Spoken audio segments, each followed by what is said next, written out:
ჩვენი დაბრუნდა ეთერში მამუკა კაციტაძე, ახალი მემარჯვენეები, ჩვენი შემდეგი სტუმარი. Სამშვიდობისა ბატონო მამუკა. მადლობა გადაცემაში მონაწილეობისთვის. მე მაინტერესებს თქვენი შეფასება იმ კვლევის შედეგებისა, რომელიც დღეს ჩვენ ყველამ ერთად ვნახეთ, ბუნებრივი არ არის სასიამოვნო სხვა პარტიების კატეგორიაში ყოფნა, თუმცა ეს ფაქტია თქვენი პარტიისთვის. რა პერსპექტივა გრჩებათ?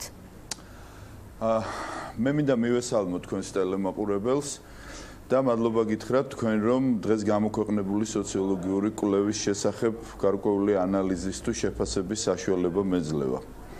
უპირველეს ყოვლისა მინდა გითხრა ნინო რომ ახალი მემარჯვენეები ზოგადად და კონკრეტულად მე როგორც ხელმძღვანელი ამ პარტიისა არასდროს არ განვეკუთვნებოდი იმ კატეგორიას და არც პარტია ბუნებრივია რომლებიც ხელოვნურად ნიჰილისტურ გარემოს თუ შეფასებებს აყალიბებდნენ და აღვივებდნენ სოციოლოგიური კვლევის გარშემო. სოციოლოგია ეს არის მეცნიერება, რომლის რეალიზაცია უნდა მოხდეს კონკრეტული მიმართულებების და მიხედვით და პოლიტიკოსებისათვის ეს არის აუცილებელი ჰაერივით, წყალივით საჭირო რამ, რომლითაც უნდა ვიხემძღვანელოთ. სოციოლოგია არ ადგენს კონკრეტულ დოგმებს და არ სვამს წერტილებს. სოციოლოგია ავლენს კონკრეტულ ტენდენციებს, როგორც პრობლემებთან დაკავშირებით, ასე ორგანიზაციებთან დაკავშირებით, ასევე გარკვეულ ასე ვთქვათ, თემებთან დაკავშირებით, თუ პიროვნებებთან დაკავშირებით და პოლიტიკოსმა უნდა იხემძღვანელოს ამ სოციოლოგიური კვლევით. მიუხედავად იმისა, როგორც თქვენ ბრძანეთ, რომ და სხვა პარტიებში არის მოხსენიებული ახალი მემარჯვენეები, მე არ შევაფასებ ამას, რომ ეს არის ცუდი, ეს არის რაღაც ნაკარნახევი, ეს არის ხელოვნურად გაკეთებული, ეს არის რაღაც შეგნებული манипуლირებები და ასე შემდეგ. გამგები გაიგებს. სოციოლოგიის მიხედვით გამოჩნდა როგორც პრობლემატური საკითხები, ანუ ამ კვლევის მიხედვით, თუ რა არის ყველაზე პრობლემატური ჩვენს ქვეყანაში და აქედან გამომდინარე, სოციოლოგია პოლიტიკოსებს გვთავაზობს პრობლემებს, პრიორიტეტებს, რაზედაც უნდა გამახვილდეს ყურადღება წინა საარჩევნო კამპანიის პერიოდში და სოციოლოგიით გამოჩნდა კონკრეტული პოლიტიკური ტენდენციები. კერძოდ, ერთის მხრივ, ნინო, დააკვირდით 67% აცხადებს, რომ ის წავა არჩევნებზე. ეს არის საკმაოდ მაღალი ინტერესი მოქალაქეების მხრიდან არჩევნებში მონაწილეობის თაობაზე. ჩვენ რომ გავიხსენოთ 2012 წლის საპარლამენტო არჩევნები, სადაც ძალიან მაღალი იყო აქტივობა, მაშინაც კი 62-63% იყო, ასე ვთქვათ, მოსული არჩევნებზე. ბუნებრივია ეს 67% შეიძლება სრულად არ მოვიდეს არჩევნებზე, მაგრამ არჩევნებამდე 3-4 თვით ადრე, როდესაც ამას აფიქსირებს ამომრჩეველი, ეს არის ინტერესი ამომრჩევლისა პოლიტიკის მიმართ. მეორე წარმოუდგენლად მაღალი პროცენტი, ასე ვთქვათ, ჩამოუყალიბებელი ამომრჩევლისა და დაახლოებით 57% ამბობს, რომ ის წავა არჩევნებზე, ანუ იმ კატეგორიიდან, ვინც მიდის არჩევნებზე, ის წავა არჩევნებზე, მაგრამ ჯერჯერობით არ აქვს მას გადაწყვეტილი, თუ ვის უნდა დაუჭიროს მხარი და მხოლოდ 67%-ის 57%, ხო? მასე გამოდის. ეს არის 67%-ის 57% ამბობს, რომ მან არ იცის დიახ, ის წავა არჩევნებზე, ოღონდ მან ჯერ არ იცის ვის მიცემს ხმას და მხოლოდ 38% არის ჩამოყალიბებული და მესამე ტენდენცია, რომელიც ძალიან მნიშვნელოვანი და საყურადღებო იყო. ყველა პოლიტიკურ პარტიას, ვაცხადებ, ყველა პოლიტიკურ პარტიას აბსოლუტურად აქვს რეიტინგის ვარდნა. დაწყებული სახელმწიფო პარტიიდან, გაგრძელებული ეგრეთ წოდებული მთავარი ოპოზიციური ძალით და შემდეგ ყველა ოპოზიციური ძალებით. ყველას აქვს ვარდნა. შეიძლება ზოგს მნიშვნელოვანი, ახლა შექმნილი პარტიების გარდა, იმიტომ რომ ახლა შექმნილი პარტიების გარდა, რომლებიც წინ გამოჩნდნენ, მაგრამ მე ასე ვიტყოდი, ახლა ვინც ამ კვლევაში არ იყო შეყვანილი, ბუნებრივია რომ ისინი ვერც გაიზომებოდნენ, ხო? მაგრამ რეალურად ეს არის გაზომვა იმ პარტიებისა, რომლებმაც თავის სათქმელი უკვე თქვეს ან წლების წინ, ბევრი წლის წინ, თქვეს ან 4 წლის განმავლობაში, ან თუნდაც 2-3 წლის განმავლობაში. ანუ იმ კონფიგურირებულმა საარჩევნო სუბიექტებმა, რომლებიც აპირებენ არჩევნებში გასვლას, რომლებსაც მართლა ჰქონდათ რეიტინგი, ყოველ შემთხვევაში წინა კვლევებში 12-13%, 8-7% და ასე შემდეგ, დღეს აბსოლუტურად აქვს ყველას ვარდნა. აქედან მე პირადად გავაკეთე რამოდენიმე დასკვნა, არ ვიცი ეს თქვენთვის რამდენად იქნება მისაღები და რამდენად იქნება მისაღები ან ტელემაყურებლისთვის, მით უმეტეს ამომრჩევლისათვის. გითხარით, ჩვენ ამას მოგვიწევთ, რომ თქვენი აზრი გითხრათ. დიდი მადლობა. პირველი, ეს არის ის, რომ საზოგადოებაში არ არის ნიჰილიზმი პოლიტიკის მიმართ. საზოგადოებაში არ არის ნიჰილიზმი ინტერესი ქვეყნის სწორად მართვის მიმართ და ამ ფორმულირებებს ჩვენ არასწორად ვამბობთ ხოლმე, რომ ნიჰილისტური განწყობაა საზოგადოებაში. ნიჰილისტური განწყობაა საზოგადოებაში პოლიტიკოსების მიმართ და იმ ძველი პოლიტიკური ხერხების, ხრიკების თუ მეთოდების მიმართ, რომელიც არსებობს. ამიტომ ეს ყველა პოლიტიკოსმა უნდა შეაფასოს ობიექტურად, რომ საზოგადოებისადმი კრიტიკა არ არის საჭირო. საჭირო არის, რომ საზოგადოებას შევთავაზოთ რაღაც კონკრეტული და ახალი. მეორე, რაც ძალიან მნიშვნელოვანია. ჩვენ წინა საარჩევნო კამპანიის პერიოდში უნდა ვუპასუხოთ იმ დაკვეთებს და იმ მოთხოვნებს, იმ პრობლემათა ნუსხის მიხედვით, რომელიც ჩამოგვიყალიბა ამ სოციოლოგიურმა კვლევამ, რომელშიც პირველ ადგილზე არის ეკონომიკური პოლიტიკა, ეკონომიკური პროგრამა, ეკონომიკური ხედვები და ასე შემდეგ. და მესამე, რაც მე დავინახე, ეს არის სიახლე.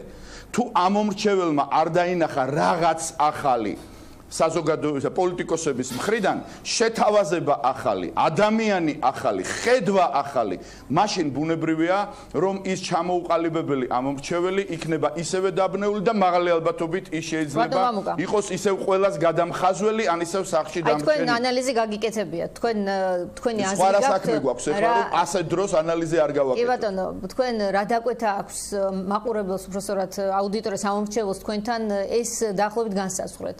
ახლა გადავიდეთ შემდეგ ეტაპზე. 2 თვის დარჩენილი 2 თვის განმავლობაში ახალი მემარჯვენეები რას იზავენ იმისთვის, რომ ეს დაკვეთა ისე შეასრულონ, რომ ბარიერის გადალახვა შეძლონ. ან დინმესთან ალიანსში შესვლაზე თუ ფიქრობთ უფრო მსხვილი ალიანსების გაკეთებას და ამაში გამოსავლის პოვნას. ნინო, მადლობთ კითხვისთვის. ალბათ დამეთანხმები, რომ მათ შორის თქვენს ეთერში, პირადად თქვენთანაც და სხვა წამყვანებთანაც მე პირადად და ახალ მემარჯვენეებს არაერთხელ განგვიცხადებია, რომ 2016 წლის არჩევნებში ჩვენ არ ვაპირებთ მარტო გასვლას. არ ვაპირებდით არც მაშინ, როდესაც ყველა აცხადებდა, რომ მარტო გავდივართ, უნდა არ არის ოლიმპიადა, რომ თავარი იყოს მონაწილეობა.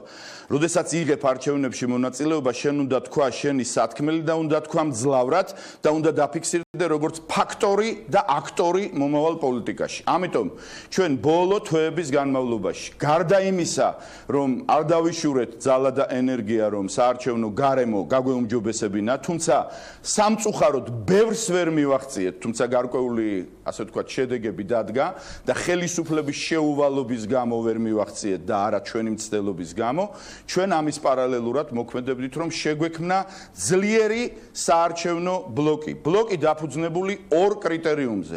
პირველი ეს გახლავთ წმინდა იდეოლოგიური, სოფხველობითი თანხwebdriver, რასაც ქვია მემარჯვენეობა, ცენტრიზმი და აქედან გამომდინარე კონკრეტული ღირებულებები და ფასეულობები და მეორე ასევე ძალიან მნიშვნელოვანი ჩვენი ქვეყნისათვის ეს არის საგარეო პოლიტიკური ვექტორი. ჩვენ დღესაც პრინციპში ამ მიმართულებით მუშაობთ და მინდა გითხრა ნინო, რომ არ დაჭირდება არც 2 თვის ცდა ჩვენს ამომრჩეველს, არც თქვენ დაგჭირდება ძალიან ბევრი ლოდინი, პირდაპირ გეტყვით, რამოდენიმე დღეში, ალბათ მომავალ კვირაში საზოგადოება იხილავს კონკრეტულ საარჩევნო სუბიექტს თავისი შეთავაზებით, თავისი პრიორიტეტებით, თავისი ასე ვთქვათ, არამობერებული და არადაძველებული ხედვებით და ეს სუბიექტი იქნება ახალ მემარჯვენეებთან ერთად. მე მაინტერესებს ამ შემთხვევაში თუ არის რაიმე ტიპის სიურპრიზი, ანუ ისეთი მოულოდნელობა, რასაც ამომრჩეველი არ ელის და რომელიმე მსხვილი მოთამაშე შეიძლება იყოს თქვენს კოალიციაში ეს რომ ცოტა თავხედობა იქნება ჩემი მხრიდან ახლა ნინო რომ თქვა ისეთი სიურპრიზია რომელიც ნინო ჟიჟილაშვილს გააკვირვებს მეთქი ან ჟურნალისტებს საერთოდ იმიტომ რომ თქვენ საკმაოდ კარგად ხართ ჩახედილი პროცესებში მაგრამ საზოგადოებისათვის ეს ნამდვილად იქნება სასიამოვნო სიახლე ზოგისთვის შეიძლება მოულოდნელი სიახლე ზოგისთვის შეიძლება არასასიამოვნო სიახლე რას იზავ ყოველას მოსაწონს ვერ გააკეთებ მაგრამ ეს აუცილებლად იქნება ძალიან საინტერესო შეთავაზება ჩვენი ამომრჩევლისათვის სწორედ ისეთი შეთავაზება რისი დაკვეთაც გამოჩნდა კონკრეტულად აი ამ სოციოლოგიური კვლევის დროს რომლის ავტორი და ასე ვთქვათ ორგანიზატორი იყო ამერიკის დემოკრატიული ინსტიტუტი შესაძლოა ჯერ კიდევ სურათი რადიკალურად შეიცვალოს პარლამენტში მომხვედრ ძალთა, ასე ვთქვათ, გადანაწილების თვალსაზრისით დარჩენილ დროში, რომ ამის რესურსი ჯერ კიდევ ქართულ პოლიტიკურ სპექტრში არსებობს. თავად განსაჯე ნინო, რომ როდესაც ამ ხელა პროცენტი ამბობს, რომ ის არის ჩამოუყალიბებელი 57% და როდესაც ეს ჩამოუყალიბებელი ასე ვთქვათ, ამომრჩეველი ელოდება რაღაც სხვას და არა იმას, რაც უკვე ნანახი აქვს გუშინ წინ წლების წინ და ასე შემდეგ, რაღაც სხვას ელოდება.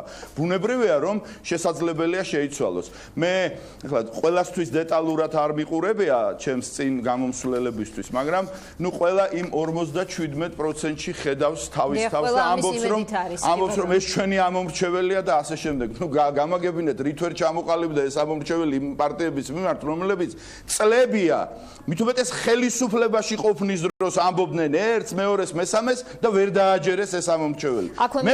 მესმის, ქართულ ოცნებას ხომ აქვს და აქვს, მაგრამ ქართულ ოცნების გარდა პარტიებსაც თავიანთი ოცნებები აქვთ და ასეთი ოცნება მდგომარეობს იმაში, რომ ის 57% მათია. დავინახავთ ვისია ეს 57%, ეს იქნება პოლიტიკურ გულწრფელობაზე, პროფესიონალიზმზე, გამჭრიახობაზე, თუ გნებავთ მარიფატზე დამოკიდებული, ვინ უფრო იტყვის ამომრჩევლისათვის მისაღებ და სანდო სათქმელს. და აი აქვე მინდა ჩვენს მაყურებელს შევახსენო, რომ 2012 წლის საპარლამენტო არჩევნების წინ ანალოგიური კვლევისას 22% იყო ჩამოუყალიბებელი აუდიტორია, ამომრჩეველი, რაც ძალიან დიდი სხვაობაა დღევანდელ ჩამოუყალიბებელ ამომრჩეველთან შევადარებით. ერთი ძალიან მნიშვნელოვანი თემაა კიდევ.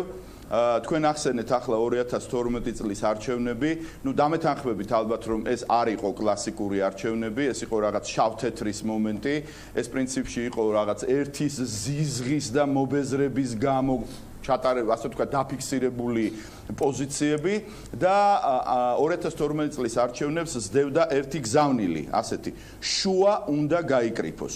დღეს მე მგონი ყველა ხედავს, რომ შუა კი არ გაიკრიფა, პირიქით მოსაკრეფია.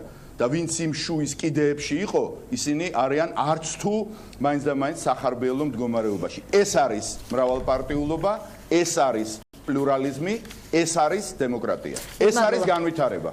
მამუკა კაციტაძე, ახალი მემარჯვენეების წარმომადგენელი პასუხობდა რვიანის შეკითხვებს და ჩვენ გეგმავდით ირაკლი სესიაშვილთან, ქართული ოცნების წარმომადგენელთან პირდაპირ ჩართვას მცხეთიდან, ის იქ საარჩევნო კამპანიაში იღებს მონაწილეობას, თუმცა სამწუხაროდ ტექნიკური მიზეზების გამო ეს ჩართვა ვერ ხერხდება. თუმცა ბუნებრივია, ტელეკომპანია პირველი, ასევე რვიანი აუცილებლად დაუთმობს ამ თემაზე NDS კვლევებთან დაკავშირებით და ზოგადად საზოგადოებრივი აზრის კვლევასთან დაკავშირებით ქართულ ოცნებას ეთერს. ასე რომ დღეს მე ამით გემშვიდობებით დაელოდეთ ორშაბათიდან ვახო სანაიას. მადლობთ.